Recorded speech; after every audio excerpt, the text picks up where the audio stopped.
The following is a special presentation of Tony Curry Radio. Keep your mission on your mind and your mind on your mission. This is Mission Minded with Michael Coleman. Welcome back to another week of Mission Minded. Keep your mind, your mission in your mind. It's a business show, and of course, it used to be kind of a non-for-profit kind of show because that's what he's been doing his entire life. He's a giver. He's a serviceman. He's a God soldier is what he is, and I'll say it. I know you won't say it for yourself. Michael Coleman, CEO of the Heart of Alabama Food Bank, also, of course, was the CEO of the Jimmy Hill Mission. He's done a wonderful job. He's started some non-for-profits for himself. And we talked some business.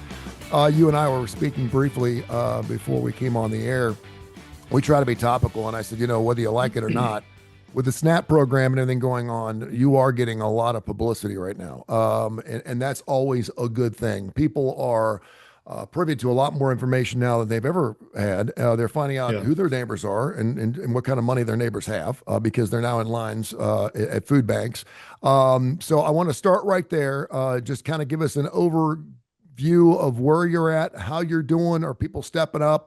Because every time I turn the radio on, it's all about people trying to dig into their pockets and help out. I know the state of Alabama has given several $1 million out of an emergency fund to help out, but how are things going for you, my friend? It's incredibly busy. Of course, we cover, with the help of our 4 affiliated food banks, we have, over half the state. The need is great. There's a lot of fear, a lot of concern amongst people about, when are they going to get any benefits? And I totally get that. We're serving some different populations in this than normal. Lots of times, we serve the SNAP population, but half of the people who are food insecure in our state, and it's pretty similar across the country, are above the SNAP line. So they don't get any government assistance. And that's our normal population, working people who are trying to, these are not people just staying at home because they don't want to work. These people who are working just can't make ends meet or have a bill that comes up, that like a car repair that, there's no resources other than to pay what you would otherwise go for food, those kind of things. So those are the people we tend to help. And then out of that portion, there's families with children, there's seniors, there's vets, there's just on and on and on. But right now, during this shutdown, we've had to stand up a pantry on Maxwell Air Force Base. We already serve some military families with our Heroes Harvest program, but at Maxwell Air Force Base, we have federal civilian workers who haven't been paid now in 6 weeks. And along with military contractors. And look, everybody's different. Everybody's situation is different. Some people maybe they're retired military, they have that to fall back on. But look, the reality is, whether it's smart or not, most of us live as we make more money, our lifestyle increases, our budget increases, on and on and on. Yeah. And so you could say, wow, you're making $100,000. And you're like, yeah, but and when you take that away and my spouse makes 50 somewhere, yeah, I get it. We're a household income of 150,000, but now we're down to 50. And most people wouldn't be able to make that adjustment for very long. So we have some new populations that we're trying to address and just trying to make sure nobody falls through the crack. I said it last week. I keep saying it. We are not equipped. There's not enough resources in the system to replace SNAP. If you think about it, SNAP benefits for the nation is $9 billion every month. Wow. That's incredible. Yeah, we can't stand in that gap, but we can't stand in the gap and replace it. All we do is stand in the gap and say, here's what we have, here's what we can do, and let's make sure we distribute our food as equitably as possible. I certainly understand where people outside our country are looking at us right now. I've actually got an aunt that lives in England, and she's like, what the hell's wrong with you guys? And I was like, I don't know. I had Sheila Smoot on, who was a politician, former politician. She was on our television show, and I said, I have to ask you, what the hell are we doing? We're the richest country in the world, and we don't have we got more food than we even when SNAP's working. We got more food to feed everyone 2 or 3 times over. We can't figure this out, and here we are squabbling because we can't figure out what we want to do with our health care. And it's just it's demoralizing. It beats your brains in. It's what happens when we have freedom because we have the free will to do whatever we want. We have to figure this out, and we're relatively an incredibly young country. You brought something interesting, and obviously the New York voters have loud and clear said, "Listen, we want more help. We want more sub. We want people. We want the government to help us out more." I remember when I got a check from the government during COVID. It was for like $5,600. I don't know where it came from. It had Donald's name on it. I don't know why I got it. I Yeah. don't. I don't. But I remember getting it. I remember I had to give half of it to my ex because we were going through a divorce at the time, and I was like, "Thank you." I mean, Yeah. I've never been on any work type of situation where I've asked the state to pay me or anything else, is because I felt like you just got to figure it out. I certainly understand that it's there for a reason, and I understand that if you need it, then you should go get it, and that's what it's there for. But yeah, I was like, thank you, United States of America. If you're giving me $5,600, everyone else is getting their money, and that's a lot of money. Hmm. Can you talk a little bit about and this is very broad, but from a biblical standpoint, from a socialism standpoint, when's the right time to give? How often should we give? Yeah. What makes capitalism so wonderful? And quite frankly, and you've brought this up, when it's time to play tough love with somebody. Yeah. So that's a whole bunch to chop off, but I I will know. tell you, well, I do think uh, one of the things that you see when God forms the nation of Israel in the Old Testament, he instills in them, um, he understands that mankind is fallen in terms of we are inheriting this sinful nature, which in essence, I look at it as if left to our own devices, we're going to live as if we are our own God. We're going to serve self. And everything comes out of that: selfishness, hatred, envy, all the other kind of things. And one of the things he began instituting in Jewish law was the idea of caring for others. One example would be um, when a farmer would glean the field, he was not allowed to go over it a second time. It was to leave that for the poor. So here's people on your land, Mhm. and they were to go through, but they're working for it. They're getting it, but you're making it available for them, and it was an act of compassion. It was the idea if a stranger comes or traveler, that is, be hospitable, give your time, give away resources, and that was built into the culture. And of course, through the last 2,000 years of Christianity, you look in Scripture, Jesus said, you sum up all the law and the prophets, everything that's ever been taught by God, you sum it up in two commands: love the Lord your God with all your heart, soul, mind, and strength, and then love your neighbor as yourself. Well, loving neighbor as yourself means elevating their interest above your own, which means if there's a need, you do what you can to address that need if you're equipped. Um, Paul also wrote, "Hey, make sure you have enough left over to share with others." So it's a biblical principle, but only as believers, God transforms our hearts and our minds, and um, the Paul talks about how he is making us into his image, and that's kind of the journey of faith, where as time goes on, we become more and more uh, understanding we have a God, we serve this God, and we serve the interest of this God, which is the blessing of other people. And so we live. And so a lot of generosity starts it with that mindset of uh, we've been little kids in churches, and your parents give you a quarter, you put it in the collection plate. You don't have it of your own, but you're doing it, and it's just beginning to instill in that the idea of giving. What does that go for? Oh, they give Mhm. it to people for whatever reason. it was amazing to me to not only see what happened in New York, but to hear, of course, I've been hearing it for months that it was coming, but to listen to some of the responses, particularly from people in their 20s and 30s, who were not even alive when the Soviet Union still existed. I'm going to give you one illustration, and it just blew my mind. And it blows my mind that every 20 or 30 years, we have to relive this, where socialism comes back up. And that it's the boy, if just like Mondami says, government needs to seize the production. I mean, that's the heart of communism. And they paint this utopia of, oh, you know what? Instead of all these rich people, we will make sure that everybody's treated the same, gets the same amount of stuff.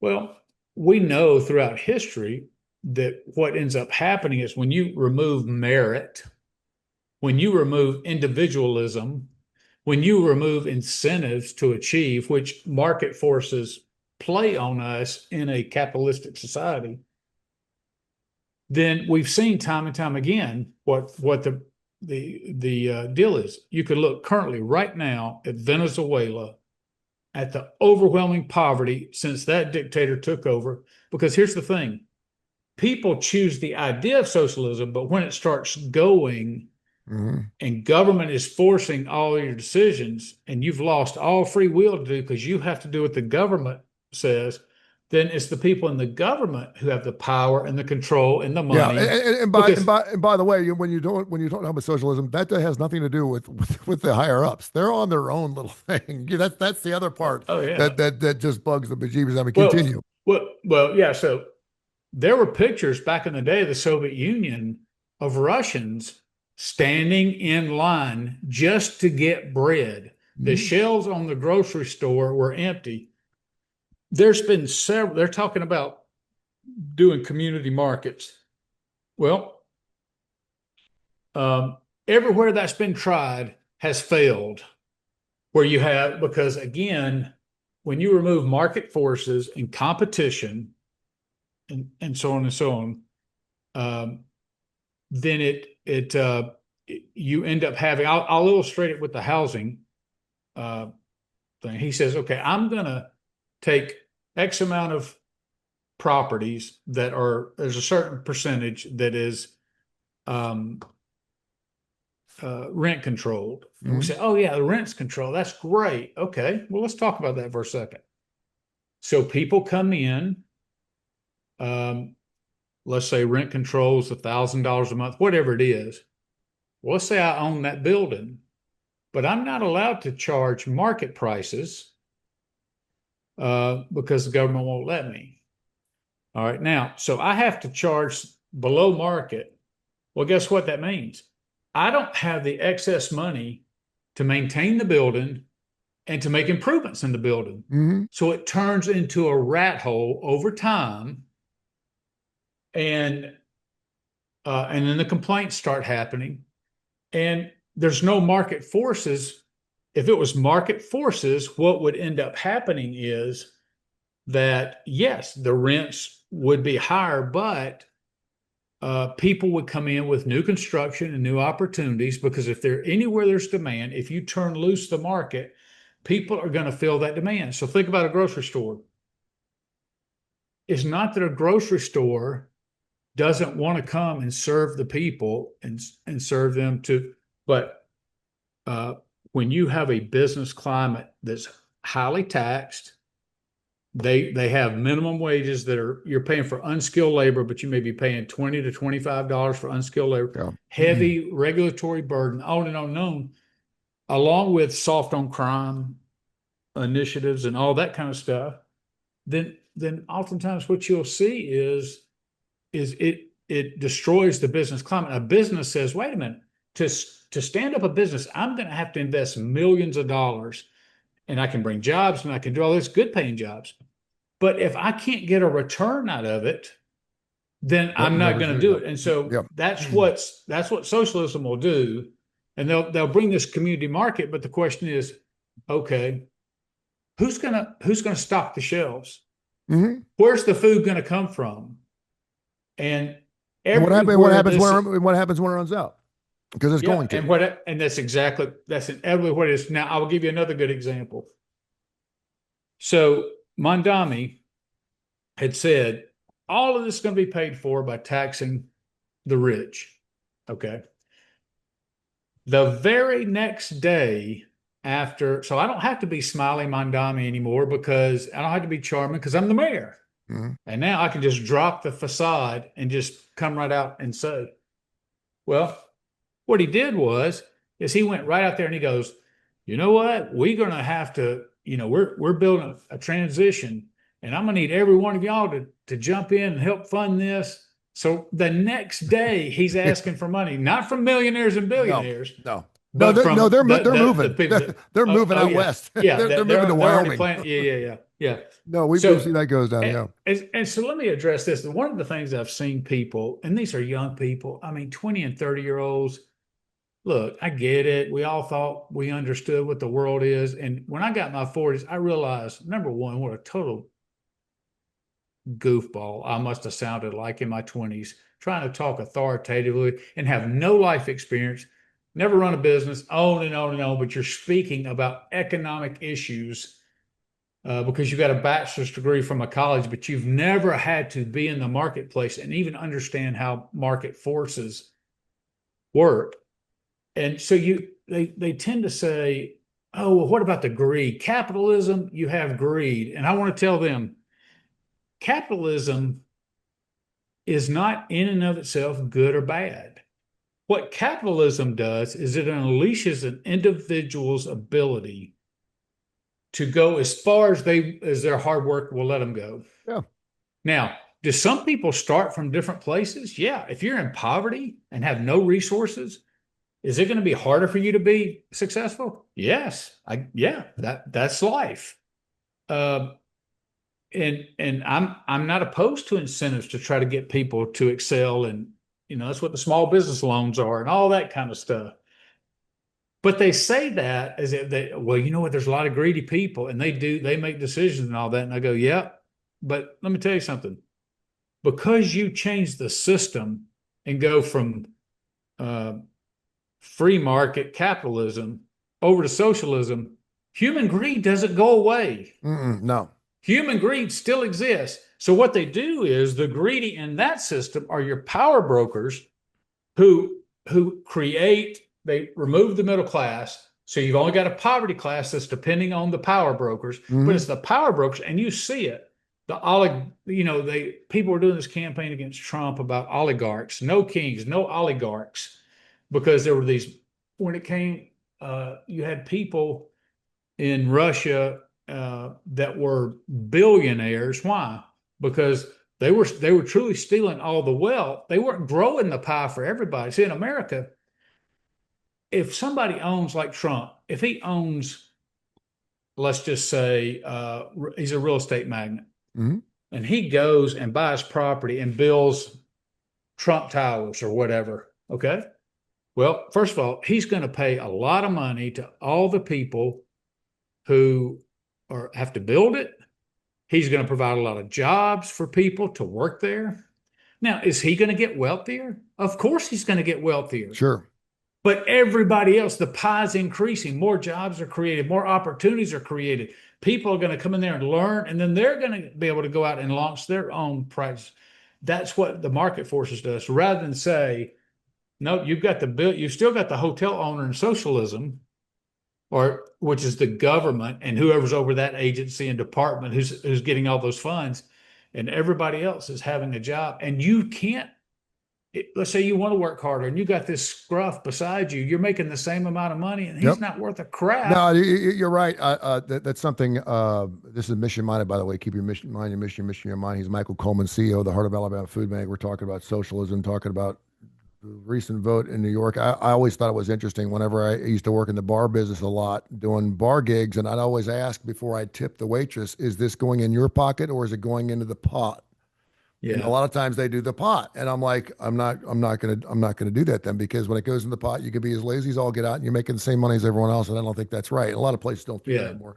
Um, Yeah. and again, with that the capitalistic viewpoint that you just gave, it also gives us an opportunity to be as giving as we possibly want to be. And I think a lot of people, 100%. this is one of the most giving countries. This is one of the most giving states, Oh, it's by by far. far, Yeah. it's by Birmingham was rated years ago as the second most philanthropic city Mhm. in the United States. And I'm Yeah. not surprised by that at all. And that's what wealth does, not corrupt wealth through socialism, but people, it's a fact, a statistical fact that in capitalistic societies, more people have been lifted out of poverty because you're giving them the opportunity to use their skills to create wealth. Yeah. This is not, does generational and family wealth exist as passed on from, Sure. of course it is. But there are people who are becoming millionaires who go, I have an idea. This is my vision. I'm going to work for it. I'm going to take what talents and abilities, I'm going to work my tail off. I'm going to take risk. I'm going to do whatever it takes, and I'm going to make something happen. And the benefit of that is the payoff for it. Now, um, I I love the idea. Had it instilled in me when I was young. The greatest thing about America is you don't have to wait for somebody to give you a job. Hmm. If you have any gift, or if you're willing to work hard, you can go out and create your own job Yep. because you have the freedom of a market force to say, what can I say or do that's of value? Mhm. And all you have to figure out is how to monetize that. Well, first of all, almost everybody in the world's already monetized. If you have a similar gift, unless you're the only one in America, people have figured out how to monetize. And I'm not talking about in a corrupt way. I'm not talking about a side hustle, like taking advantage of things. I'm saying you can genuinely make your living based on your gifts and abilities. And that freedom, and then you're free to move and live where you want. You're free to take control of your life, to make choices. So that's where we start to have problems. Because when you make choices, guess what? Some people make bad choices. Choices. Yeah. Hmm. And when you make bad choices, lots of times you crash and burn. Hmm. And we hate to see people crash and burn. So what do? Thomas Sowell is African American, works for the Hoover Institute at Stanford University. He's been a columnist. He's written several books, but he's lived in Markville. He grew up in the projects, but again, African American.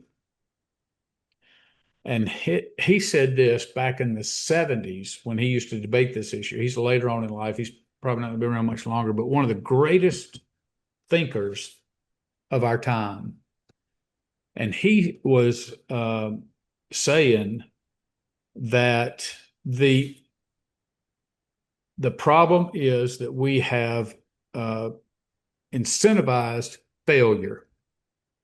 And so you fail and you don't want to do anything and you want to just be lazy, and you go, yeah, okay, well, here's some food, here's free housing, or here's a housing supplement. No reason to work. Yeah. There's no The reason. Yeah. you're incentivizing people to do less. Mhm. Now, the flip side of that is what is really disgusting is somebody says, I don't want to live this life. I want to start doing better. As soon as they get a job, they cut the benefits off. I wish we could say, look, if you don't want to do anything, that's on you. If you want government assistance and don't want to do anything, we'll give you enough that you can survive on. Yeah. But again, we have the richest poor. Everybody's walking around with an iPhone 15 or 16 I know, right? who's on Snaps. All right. I wish they'd say, look, if you're on this much SNAP or this much housing assistance, whatever it is, whatever the benefit is, if you hold a job down for 30 days Mhm. and get a paycheck, we will bump your benefits 10%. And we're going to do this for 6 months. Now, mind you, by the time the 6 months are over, you're then going to start seeing a decrease in your benefits every month, and maybe after a year you're done. Sure. But by then you have figured out how to get to work. You figured out how to be successful at work. And along the way, we're giving you more money to further incentivize you to do well. Now, I guarantee you there are people who are like, I'll be damned if I'm going to incentivize somebody to go on a job. Getting a job is the incentive. Mm-hmm. And I'm a Gen Xer like you. And I'm like, hey, I get it. I do think it's ridiculous if you're just looking philosophically. But I'm very pragmatic and like, okay, we have to deal with what is, not what we want it to be. And right now we are incentivizing failure. How do we flip that around and begin to incentivize harder work, more achievement, more productivity? And they have done studies all over the United States, and everyone they've ever done, again, because this is very much a socialist idea, is universal income. And so they say you're going to get $1,500 a month regardless of what you do. Yeah. And they're going to do it for X amount of people. Well, eventually the money runs out, and very few lives have changed because people don't save that money. They just increase their standard of chaos.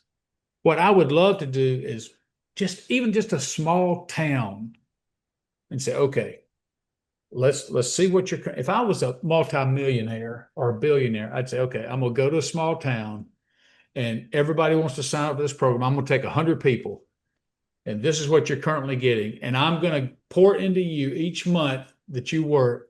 And then after a year, I want to go back and look at the results, and I would hold it up as a shining example of what can be done with government assistance. But you got to then ask yourself, who would possibly be against that? Is the people that would be against it are people who are in power and maintain power by keeping others in poverty. Sure. Yeah. And that's what happens in socialism. Mondani is a 33-year-old person who has never worked a real job. He's a state rep, but he's never run a business. He's never gone to work from 8 to 5, never done that in his life. Yet he's going to run a city like that. And he did it by convincing everybody. But you can ride the bus for free. Yes. Yes. So, I mean, I'm just saying, yeah, we're going to see how this works out for New York. One of the proudest and most beautiful cities in the entire world. We're happy to have. So when you're incentivized, so you're like, it's going to cost you more if you want to live here. And people are like, and you're softer on crime. You want, instead of sending police, you want to send mental health experts out to crime scenes. Mm-hmm. Again, it's not a new idea. It's been done. It is a complete failure. And so a rich guy goes, wait a minute, I love living in the city, but it's going to feel less safe to walk on the streets. And by rent controls, you're incentivizing, because right now there are tens of thousands of apartments that are empty. Mm-hmm. You're going to incentivize people coming in who are lower income, less stable, all of that, where crime is typically going to be higher. Every time it's been tried, it's failed, because what's going to happen is you're going to have higher crime, and then the tourist dollars are going to dry up, because nobody's going to want to go to New York and deal with it. All of that was happening, and it wasn't even as bad as this guy, but under David Dinkins, before Mayor Giuliani took over and cleaned up the streets and got tourism going again and built that back up, it was an armpit. New York went through with high crime, drugs on the street. Yeah. Just like we recently saw with homeless in San Francisco, you couldn't walk, defecation all over the sidewalks. People will be like, wait a minute, I'm not going to Broadway. I'd love to go see a Broadway show, or I'd love to go to Times Square and celebrate New Year, but I don't want to have to walk through human feces and waste and people pass out. But that's just going to continue to build.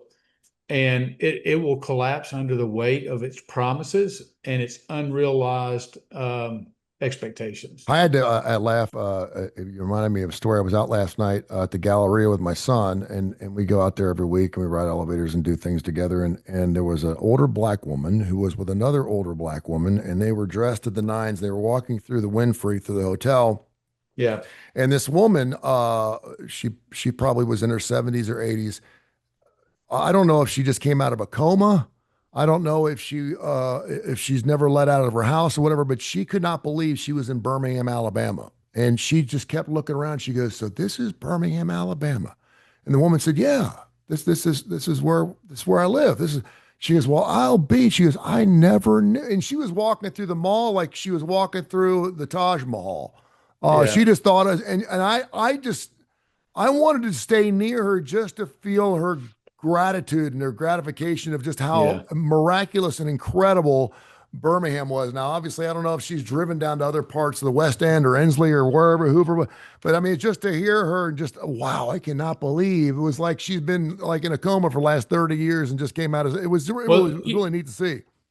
This is another aspect of socialism that I despise is people who are embracing this hate our country. Yep. And I'm sitting here going, well, everybody in the world is trying to get here. Mm-hmm.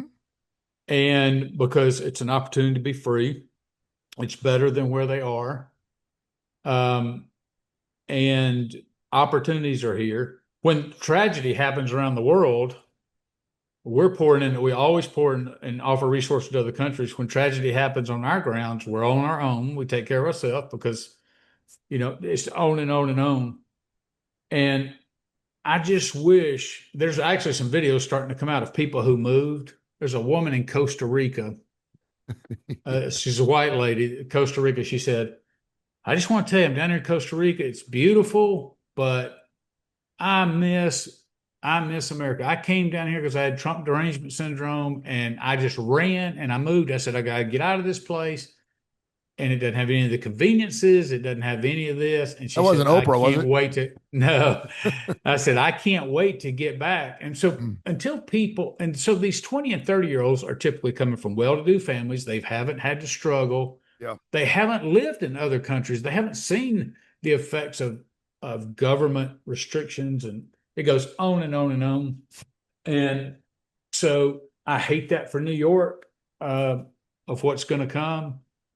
The chances of it being different than how socialism has been practiced wherever, it's just a matter of how long it's going to take before it collapses. We'll see. Yeah, we'll see if it happens. I don't know if it can happen that quickly without. It's not going to collapse overnight, obviously, but you go back in 3 years, and it'll be a sewage pit. Yes, it will be. Walking down the streets. Yeah. This is Mission Minded. Keep your mind, your mission on your mind. Next week, I want to continue our talk and talk about what it takes to be a giving individual. Why do people give? Why do we have to have natural disasters, or why do we have to have bad things happen before we'll reach into our pocket, where tithing comes into these things, and how we can be better stewards of money that, hey, you know what? It ain't ours. It's his. It's not our money. It's his money, and we're just here to spend it. So we'll talk about that a little bit later on Mission Money. Come up here next, Bite by Bite, a show specific to the Heart of Alabama Food Bank as they go through the SNAP program issues. We'll continue to take your emails, info@TonyCurryRadio.net, info@TonyCurryRadio.net. Michael, thank you, man. Appreciate you. Thank you. It's a pleasure as always.